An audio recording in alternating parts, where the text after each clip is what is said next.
The Northwest Ductless Heat Pump Project would like to thank you for joining us for this short module on recommended practices for tradespeople.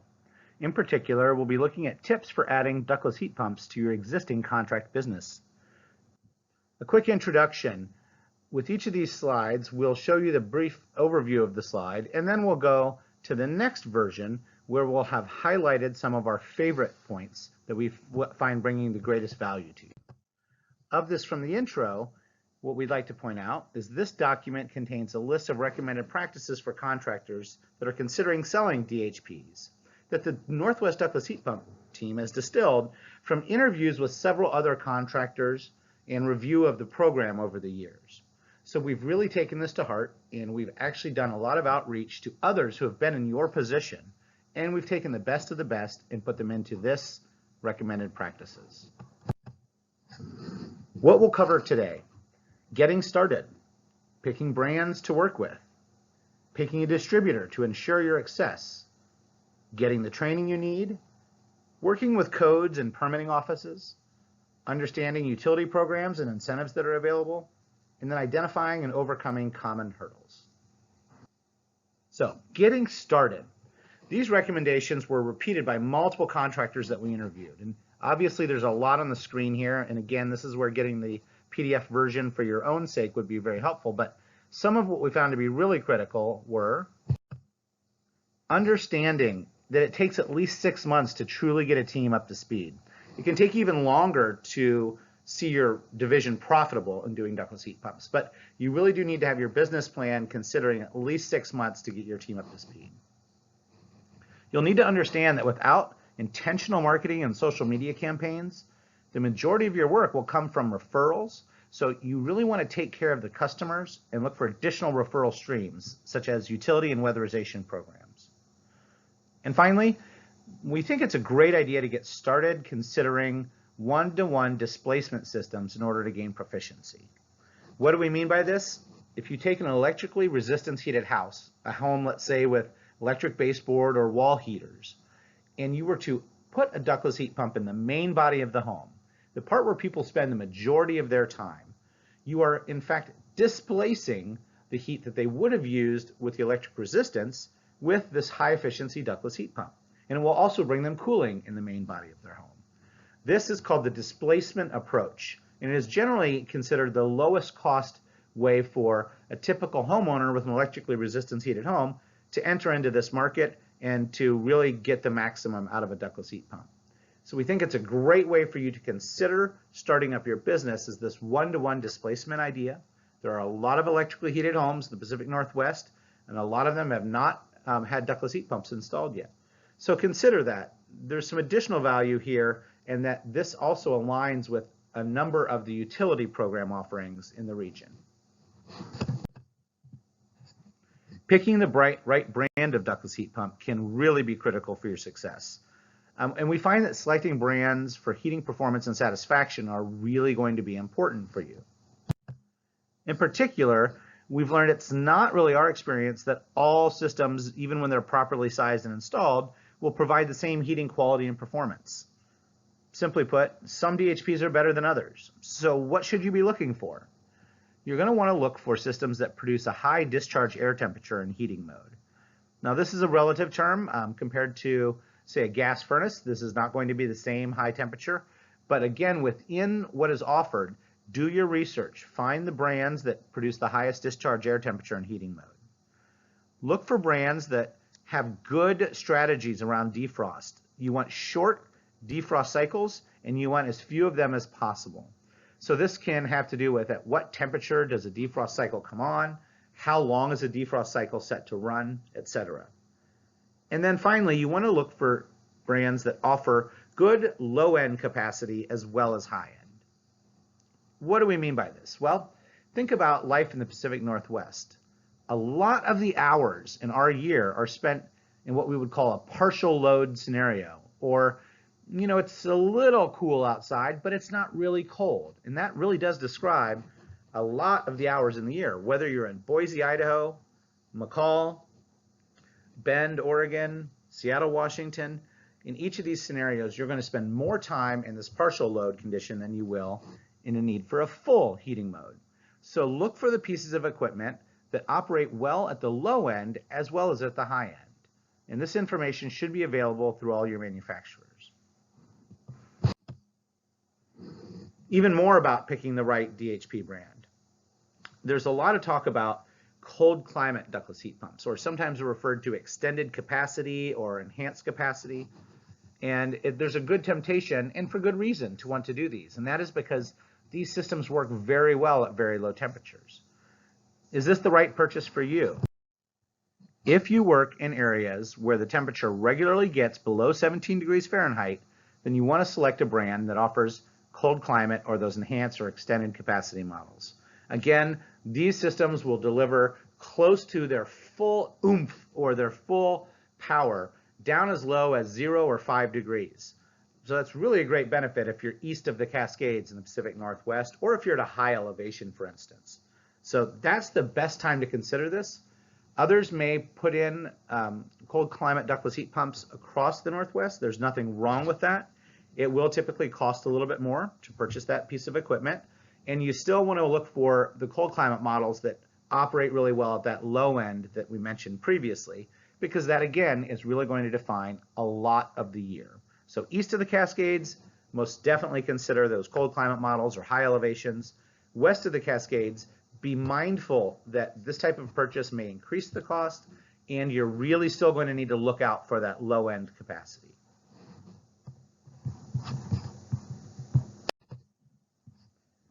So a little bit more about picking this right brand. So let's assume you found 3 different brands that have offers of similar performance, and maybe they have similar looks, and you feel that these all could fit within your sales pitch. The other factors being equal, you want to look at the brand who's got local distributors that offer the best support. And we're going to talk a fair amount more about picking the right distributor in just a minute or two. Finding that good distributor is really going to be that linchpin, because most contractors do not have a direct line to the manufacturer for most of their occurrences. Their distributor is going to be the place they're going to go first. What we also find is most contractors will actually tell us that when they have a question or a problem, it's that support of that local distributor that makes the difference between a happy customer or a dissatisfied customer. So how do we pick the right ductless heat pump distributor? Well, a contractor new to DHPs should pick a distributor that offers all of the following here on the right. And again, that's a pretty long list. This is a really good time to think about getting a copy of this for yourself. But some of the high points here that we really want to focus on. You want a distributor who can talk to you about basic installation training classes and include hands-on instruction. You want a distributor with a full-time factory-trained support specialist on staff who can provide technical support over the phone and on site as needed. And finally, you want a distributor who can actually look at service technician and product knowledge training classes. This is going to be really critical for both your getting up to speed and for maintaining your staff over the long term, particularly as products change over time. Getting the training that you need. This is obviously the next piece after what we just mentioned with the distributor. Your hands-on installation training should address all of the following. And in particular, we want you to really be looking for classes that look at the installation layout or planning, including proper indoor and outdoor unit placement and the required materials. Now, this should include how you do your sizing calculations. So that should be a key part of the training and something you really want to look for. What size is the right size for displacement ductless heat pump? You also want training that can teach you how to make flare fittings or compression fittings. There are other types of fittings available out there. That's some additional research you're going to want to do. We do cover some of this in our other modules on our YouTube channel, on the DHPs for trades, on the design and the installation modules. So it's worth checking those out if you're of interest there. And then finally, refrigerant system charging and care. Now, an EPA 608 license is really going to be critical to actually handling refrigeration. The EPA a few years ago updated their requirements, and the new 608 certification applies not to just handling refrigerant, but also tracking and removal of waste refrigerant. So make sure that classes that you're attending, whether it's a unique 608 refrigeration certification class or additional service technician classes, really address this refrigerant system charging and care. Even more about these training classes. We really want you to be well versed at the products that you're installing. So what might that look like?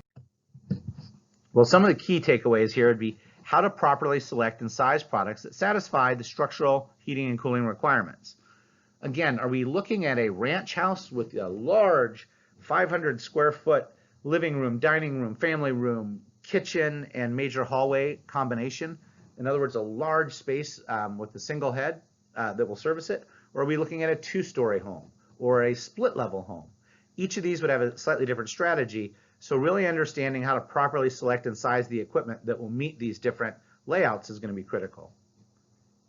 Product knowledge that really attributes to the design and installation strategies, again, for this displacement solution that we mentioned, where the majority of the heating loads are offset by a single DHP. If we think about this, if you could tell a homeowner with electrically resistance heated home that you could cut their heating bills in half and bring cooling to them, that's a pretty good deal at a pretty decent introductory price. And that's this displacement idea. So looking for training classes that go deeper into how to think about displacement would be critical. And finally, where to find the manufacturer's technical information that is needed to properly sell and apply products.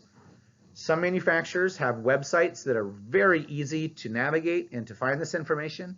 Other manufacturers, it's not as easy. But taking the right classes, working with your distributor so that you understand where to find this manufacturer's technical information will be critical for your success in this business. Even more about training classes.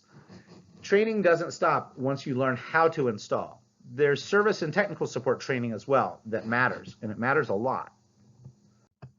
Some of the key points that we find here are after-sales support for customers. So once the homeowner has purchased a ductless heat pump, are you training them on how to operate it and how to do basic maintenance? What about if they have a small issue that they need you to come back for? Getting some after-sales support training is going to boost your referrals. Along those lines, diagnostic and troubleshooting. It's going to happen. At some point in time, a piece of equipment will not work as designed, and this could be a fault of the equipment, or there could be a hiccup during installation that caused this to happen. Things do happen. Make sure you understand how to do diagnostics and troubleshooting for equipment that you've already installed. And finally, how to use factory technical support and warranty replacement services. This can be critical for those instances where you actually do purchase and install something that isn't working properly. Do you know how to use the factory technical support and how to apply for the warranties and replacement services? Working with codes and permitting. Now I'm going to assume that if you're sitting through this module, you're a contractor of some sort, so you're used to looking at codes and local jurisdiction requirements already. So what's unique here? What do we really need you to focus on? Well, first of all, making sure you have the same level of familiarity with HVAC requirements at the level that you have for the other work that you do. Know the local jurisdiction requirements for placement of outdoor compressors to take into account size, sound, and visual disturbances. This is really interesting and a unique proposition because in cities, you may have a very different set of regulations than you have outside of cities for where you're actually allowed to place a compressor. Many cities have noise ordinances that are designed specifically for addressing compressors.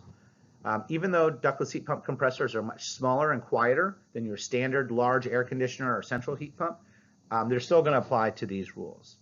You may have some that also look at things like earthquake strapping. If you work west of the mountains in the Pacific Northwest, you are in earthquake zones, and that can actually be a local requirement. And lastly, learn the code and local jurisdiction requirements for ridding a home or a system of both condensate and defrost discharge. In many places, it will simply say slope it away from the home, but you may find some that require you to tie it into a drain of some sort or a downspout. So be aware of this, know what you're getting yourself into so this doesn't become a surprise and add to your cost later. One of the critical parts here is also understanding these utility programs and incentives. Not only are these potential leads for you, but the rebates and incentives that they provide can help bring that cost down for your consumer. So what's critical here to think about? Well, from our perspective, the Northwest Ductless Heat Pump Project has an on-demand installer orientation training that can really help you get started with understanding this incentive landscape. And it can also get you listed on the goingductless.com website and ensure that you know the right people to talk to at your local utility program. And it's important to know that most utility programs will require this orientation. Others will also mandate manufacturer training as a supplement to it. So taking that next step, looking at the installer orientation training on our learning management system on goingductless.com is great. If you just want some more behind the scenes background, you can also take the other modules that we've recorded and posted on our YouTube page. That is the business case, sales, design considerations, and installation practices associated with ductless heat pumps, all of which are worth learning to really get you up to speed. A little bit more on understanding these utility programs and incentives. Utilities may offer incentives on qualifying products, and that can differ in the amount and scope and minimums between programs. So you may have a program east of the Cascades that actually requires that cold climate ductless heat pump.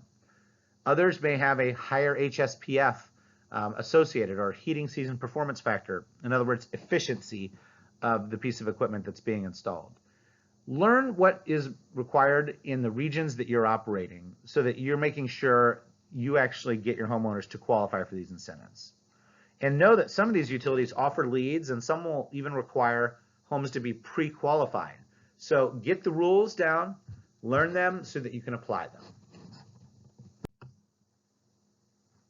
them. Identifying and overcoming barriers can also be critical to your success. And I'm not going to sugarcoat it. You're a contractor. You've seen the barriers of starting up any new line of business. There are some things that are pretty unique and special to ductless heat pumps or HVAC in general. And hands down, what we hear from the majority of the contractors we talk to, the major hurdle was in the nuances and consistency around refrigeration. It's just simply very different, say, from your typical plumbing and electrical requirements or your standard general contractor requirements. And that can be a major hurdle, getting your staff up to speed, getting people to have that 608 certification. So make sure that you're following through with that. And then next, make sure you make a smart hire. You're going to have a new lead tech here. And this could be an internal promotion, someone in your company, or maybe you're hiring an external expert here. But make sure your new lead tech addresses this large hurdle, refrigeration first, and make sure they have the skill set that translates to your core business so that these DHP installs, when they're slow, he or she is still able to provide value to your company. During that first 6 months to a year, as you're trying to integrate DHPs in, there's going to be weeks where you're incredibly busy and weeks that the DHP business is a little slow. Make sure a new hire is flexible enough to also service the other work that you do so that he or she is not sitting on the sidelines while you're waiting for the next ductless heat pump job to come in. We'll wrap it up here with a quick summary. What we find here is the willingness of a local distributor to educate, train, and support the new DHP contractor often determines the success of the contractor's overall business. And so really think about that. Of all the things we said here, thinking of the hurdles, thinking of the incentive landscape, codes and jurisdiction requirements, we're keep coming back to this piece of getting a good local distributor that you can develop a long-term relationship with, who's really, again, going to educate, train, and support you as a contractor.